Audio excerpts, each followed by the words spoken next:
fazer aqui mais um vlog. Hoje eu vou fazer aqui uma temática diferenciada que vocês têm me pedido. Se der certo, a gente vai fazer mais assim, tá? Pra gente falar a respeito de uma determinada categoria e de opções que eu teria de determinados carros. Hoje eu vou falar de um tema polêmico, que são os SUVs compactos, que é uma categoria que eu não gosto, né? É um tipo de veículo que eu ainda não consegui entender a sua função, mas é a categoria da moda, né? São os carros mais vendidos e existem sim modelos que podem trazer prazer ao dirigir, dinâmica boa e serem funcionais ao mesmo tempo. Bom, antes de mais nada, se você ainda não é inscrito aqui no canal, por favor se inscreva, que toda semana a gente sempre tenta trazer um vídeo novo aqui no canal. Se você já é inscrito aqui no canal, por favor participe daquela área comunidade, então nós sempre falamos dos carros que a gente vai testar, dos carros que a gente já testou e de curiosidades automotivas em geral. E antes de mais nada, novamente, eu peço desculpa pelos ruídos, que eu vou tentar botar esse Uno. Esses ruídos são inevitáveis porque o suporte da minha câmera faz barulho nessa buraqueira, nesse asfalto lunar que eu rodo todo dia por aqui. Bom, antes de mais nada, quais são os queridinhos da categoria e por que eu não teria? Bom, antes de mais nada, SUV de verdade, que realmente é um carro feito para tracionar, para andar no 4x4,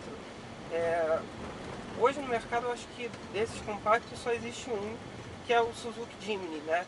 Muita gente olha para aquela caixinha, pensa, esse carro não vai fazer nada, e ele é muito bom no fora de estrada. Mas é um carro muito pequeno, muito caro, a nova geração dele está para chegar, né? Aí, com motor 1.5 e opção de transmissão automática, mas deve vir mais caro ainda. Mas eu achei ela até muito bonitinha, né? E o extinto Pajero TR4, que de fato aquilo dali andava na lama, era um carro duro que nem a pedra, que pula que nem um cabrito e bebe que nem um condenado, mas na hora de você andar na terra, de fato ele anda muito bem, ele sabe lidar muito bem. O restante, você até pode ter algumas exceções, ele deveria ter aberto mais a curva, ele está dirigindo um caminhão. Tirando algumas exceções para um off-road um pouquinho mais moderado, né?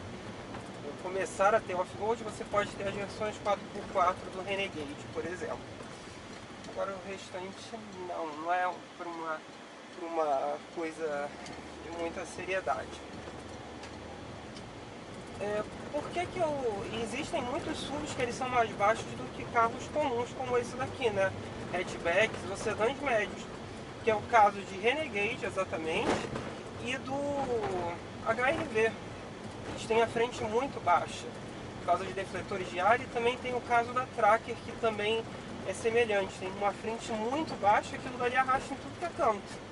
Então você acaba tentando entender qual a função de você ter um carro daquele, se ele não tem capacidade para enfrentar um off-road, né? E se arrasta nas coisas, né?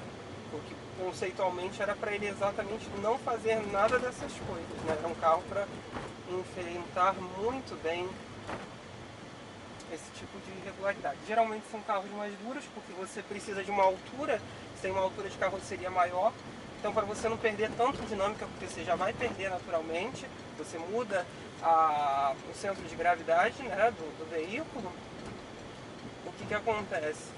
Você fica com mais peso concentrado no alto, o carro fica mais molenga, né, de curva, fica pior de curva, então ele tem que ter a suspensão mais dura, então também não entendo o pseudo conceito de conforto de um carro desse. Mas vamos lá, já critiquei demais, vamos explicar aqui por que eu não teria, por exemplo, um Renegade. O Renegade é um carro dos que tem mais personalidade dessa categoria, eu acho ele bonito, foge do centro comum, né? Ele realmente parece um Jeepinho. A plataforma dele é bastante segura, é muito boa, a dinâmica dele é muito boa, principalmente porque ele tem suspensão independente na traseira. Só que, por exemplo, o motor de entrada, que é 1.8 torque, é subdimensionado para o carro e faz você passar raiva pelo consumo e pelo desempenho. E o motor a diesel, aí o problema é o câmbio. Outros vão falar, não, você ficou maluco, é um câmbio de 9 marchas. Então, exatamente por ele ser de 9 marchas, ele é um câmbio extremamente curto.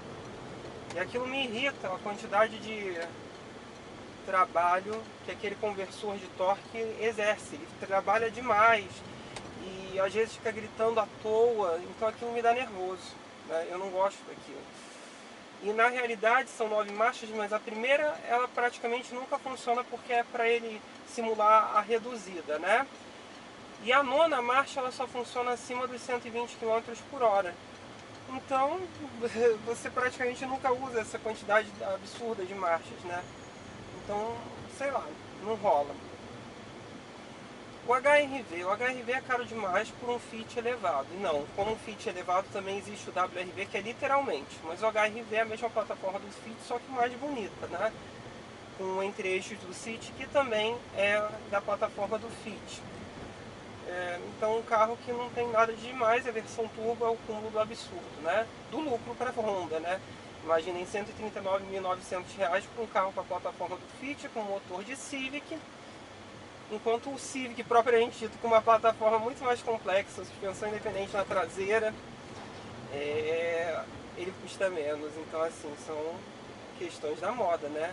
Se tem quem compre, eles vão botar o preço que eles quiserem. Afinal de contas, estamos no livre mercado.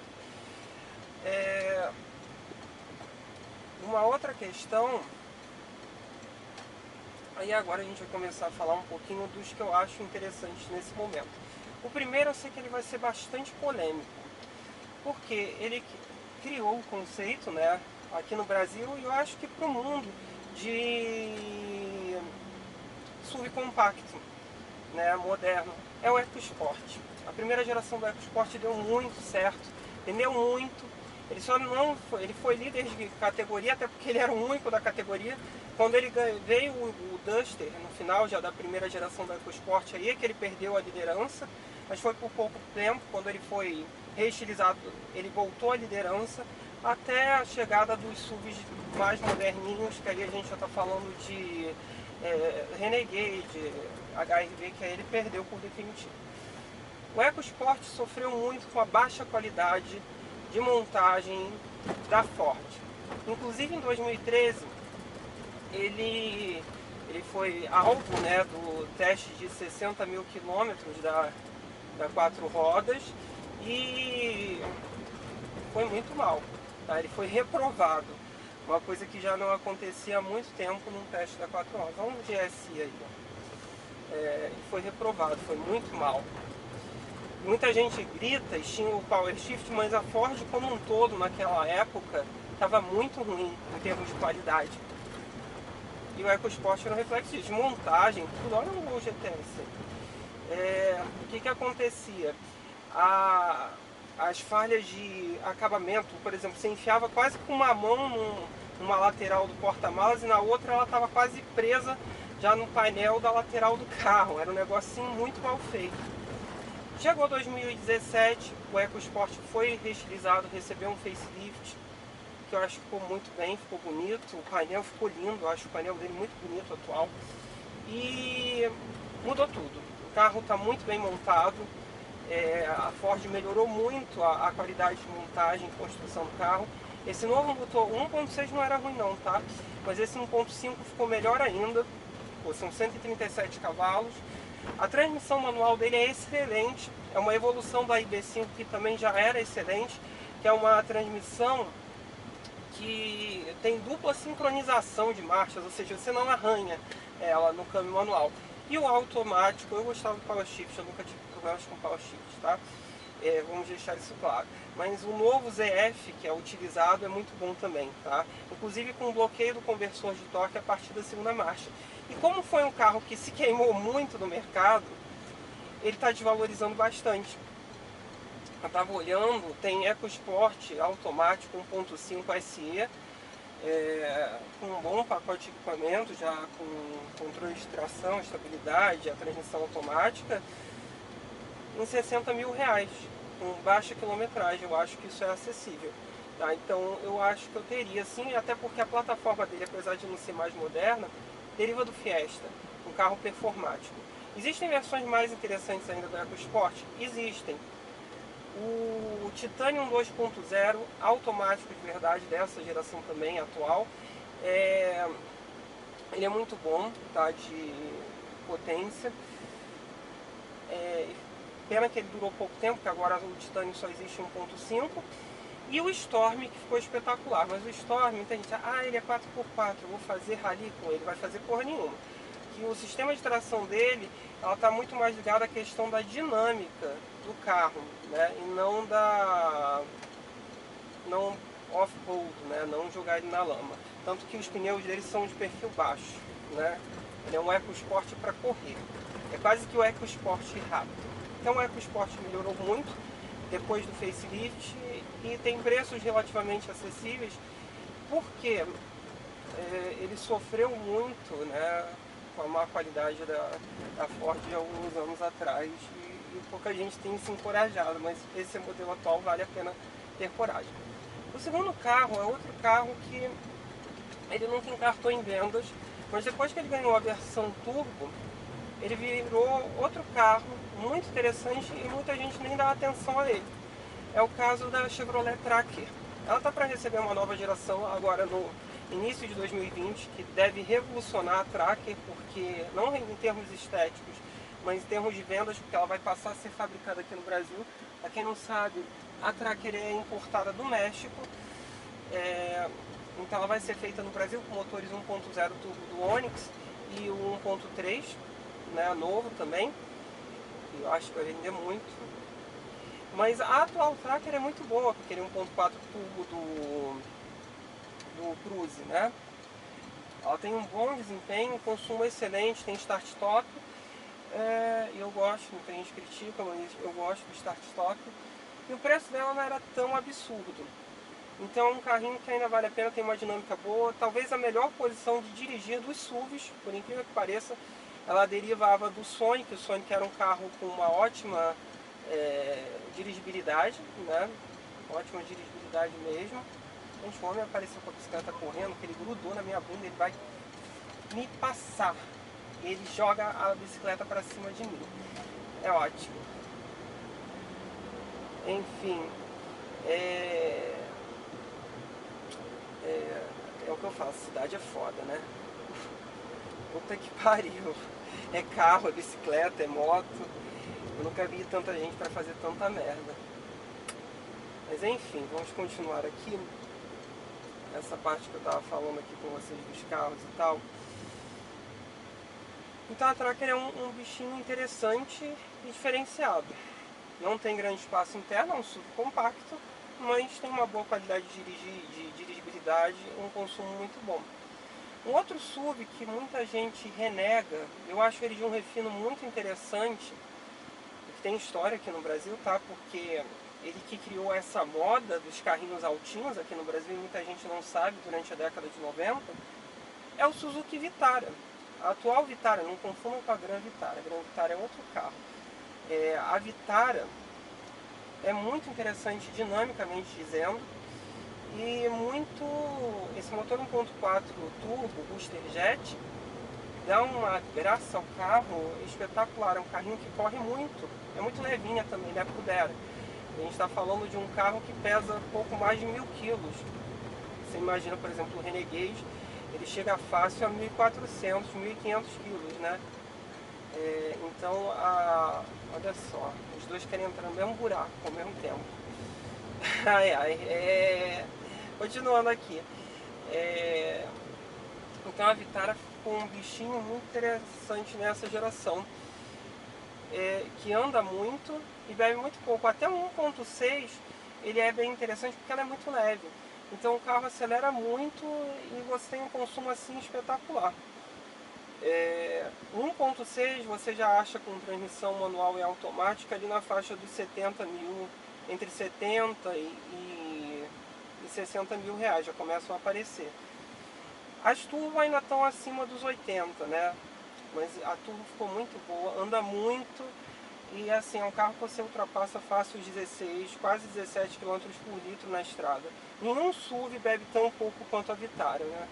Não existe isso, A Vitara bebe pouco demais. Isso é ótimo pra gente que não pode gastar muito com combustível, né? Então isso realmente é muito legal nessa parte.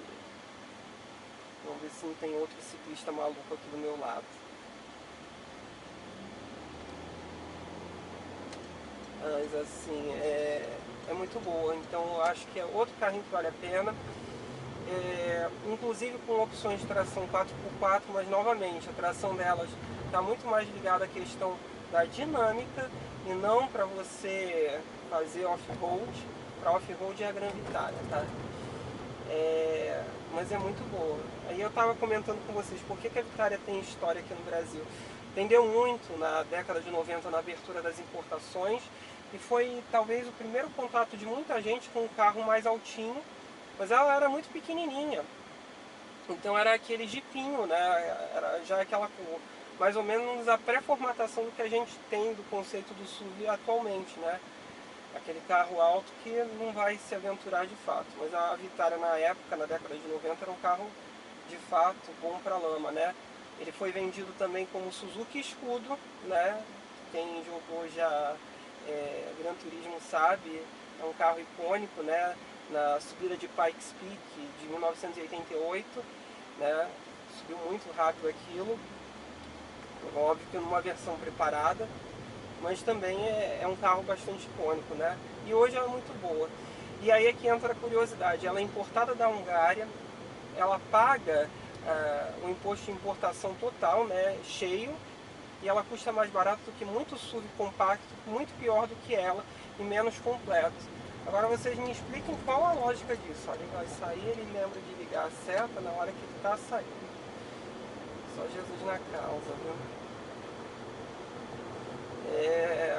Então, é um carrinho muito bom.